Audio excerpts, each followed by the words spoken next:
Kukatpally good site రోడ్లో భారీ అగ్ని ప్రమాదం సంభవించింది. ఎలక్ట్రిక్ వాహనాల ఓలా గోదాంలో అతి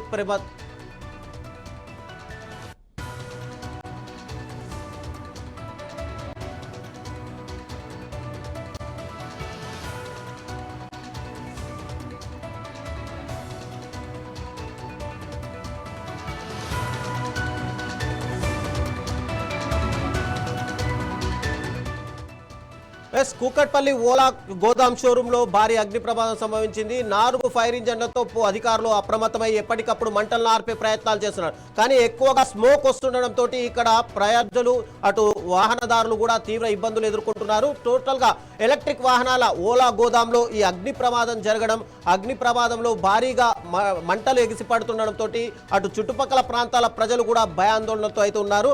టోటల్గా గతంలో మనం చూసుకుంటే కనుక అమీర్పేటలో కూడా ఇలాంటి అగ్ని ప్రమాదం సంభవించింది. అక్కడ టోటల్ గా సంబంధించి ఒక హెల్మెట్ షోరూమ్ తో పాటు బట్టల దుకాణం కూడా కాలిపోయింది. దీంట్లో ఎవరికి ప్రాణాపాయం జరగకపోయినప్పటికీ కూడా దీనిపైన అధికారులు ఎప్పటికప్పుడు మేము పర్యవేక్షిస్తుంటాం, ఇలాంటి సంఘటనలు పునరావృతం కాకుండా చూసుకుంటామని చెప్పినప్పటికీ కూడా మళ్ళీ ఇప్పుడు కూకట్పల్లికి సంబంధించినటువంటి ఓలా గోడంలో ఒక్కసారిగా అగ్ని సంభవించడం, ఇక్కడ అగ్నిమాపక దళం వెంటనే అక్కడికి చేరుకొని 4 ఫైర్ ఇంజన్లతో ఎప్పటికప్పుడు మంటలు ఆర్పే ప్రయత్నాలు అయితే చేస్తోంది.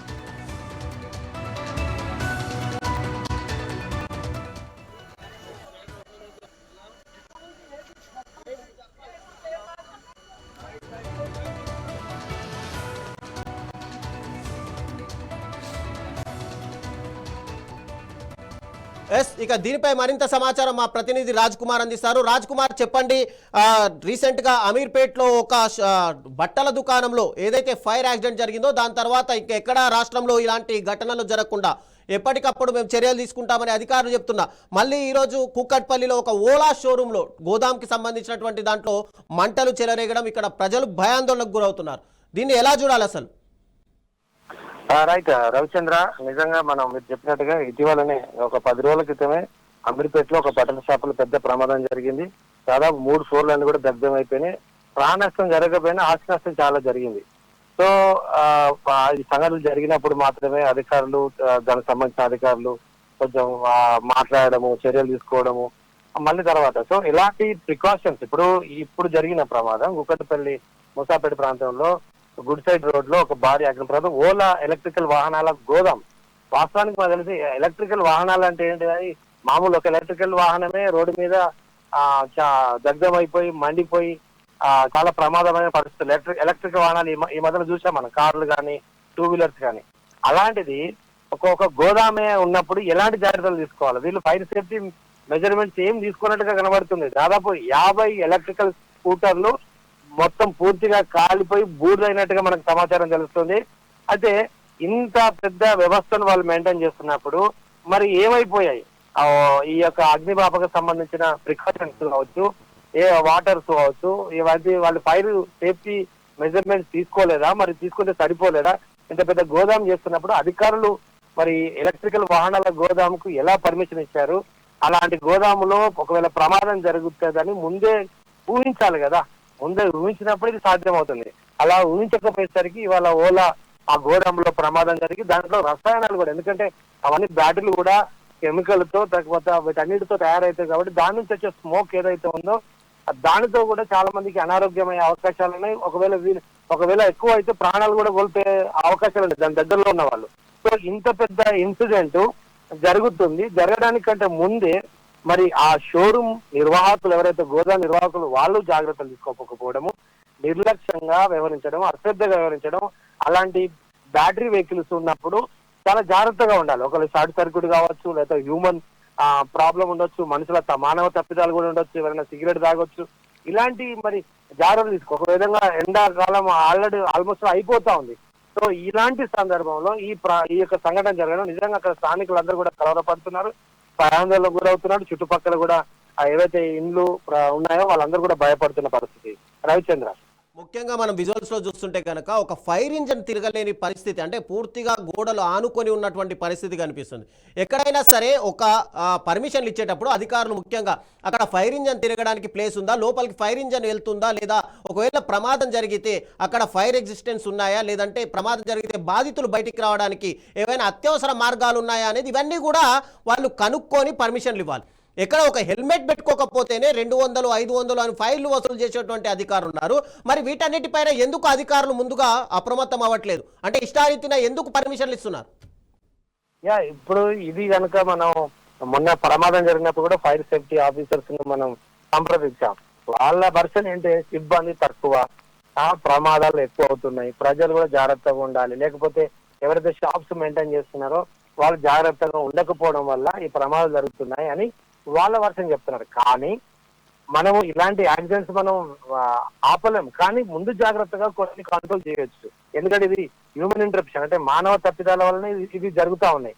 సో మానవుల జోక్యం లేకుండా జరిగే ప్రమాదాలు ఎవరు కూడా ఆపలేరు. కానీ ఇది ఇప్పుడు మానవ తప్పిదమని మనం చెప్పొచ్చు రవిచంద్ర. ఎందుకంటే పర్మిషన్స్ ఇచ్చేటప్పుడు ఒకవేళ ఏదైనా బిల్డింగ్, ఒకవేళ అపార్ట్మెంట్ కానీ లేకపోతే షాపింగ్ కాంప్లెక్స్ కానీ, ముఖ్యంగా ఇప్పుడు ఇది ఒక బ్యాటరీ ఓలా ఎలక్ట్రికల్ వెహికల్స్ ఉండే ఒక గోదాం అన్నప్పుడు వాస్తవానికి అక్కడికి ఏదైనా ప్రమాదం ఇఫ్ జరిగితే అక్కడి ఫైర్ ఇంజన్స్ వెళ్ళడానికి, అక్కడ ఎవరైనా మనుషులు ఉంటే వాళ్ళను రక్షించడానికి సంబంధించిన చుట్టుపక్కల స్థలం ఖాళీ ఉండాలి. ఆ ఫైర్ ఇంజన్స్ వెళ్ళడానికి ఇప్పుడు మనం చూస్తున్నాం, ఫైర్ ఇంజన్ వెళ్ళడానికి కూడా లేదు. వాళ్ళ ఫైర్ జరుగుతున్నప్పుడు అక్కడికి వెళ్ళి దాన్ని ఆర్పడానికి, కంట్రోల్ చేయడానికి, ఆ సేఫ్టీ మెజర్మెంట్ తీసుకోవడానికి అవకాశం లేకుండా పోతుంది. అంటే దీనికి కారణం ఏంటంటే ఒకవైపు అధికారుల యొక్క క్షేత్రస్థాయి పర్యవేక్షణ లేదు. వాళ్ళు ఏదో సర్టిఫికేట్ ఇస్తారు, ఆ సర్టిఫికేట్ ఏదో ఆన్లైన్ లో అప్లై చేస్తారు, ఎంతో కొంత డబ్బులు కడతారు ఫీజు. అక్కడికి క్షేత్రస్థాయి పరిశీలన ఉండాలి. ఇది ఎంత ఉంది, ఎత్తు ఎంత ఉంది, వెడల్పు ఎంత ఉంది, దీనిలో ఏమేమి మీరు స్టోర్ చేయబోతున్నారు. మరి ఇలాంటి ఓలా ఎలక్ట్రికల్ వెహికల్ అన్నప్పుడు మామూలు దానికంటే ఇది ఎక్కువ ప్రమాదం. ఇప్పుడు మన బట్టల షాప్ ఉంది, దానికంటే ఇది 10 రెట్లు 100 రెట్లు ఎక్కువ ప్రమాదమే అవకాశం ఉంది. స్పార్క్ అయ్యి షార్ట్ సర్క్యూట్ ఎక్కువ అవకాశాలు ఉంటాయి. సో అలాంటప్పుడు పర్మిషన్స్ ఇచ్చేటప్పుడే ఆఫీసర్స్ చాలా జాగ్రత్తగా సేఫ్టీ మెజర్మెంట్ చూడాలి. ఇప్పుడు ఫైర్ ఇంజన్ వెళ్ళలేని పరిస్థితి, ఫైర్ ఇంజన్ వెళ్ళకపోతే 4 కాదు 10 ఫైర్ ఇంజన్లు వచ్చినా అక్కడ ఏం చేసే పరిస్థితి? 1 గంటలో ఆపాల్సిన పరిస్థితి 10 గంటలు పడుతుంది. ఈ లోపు ఒకవైపు ఆస్తి నష్టం జరుగుతుంది.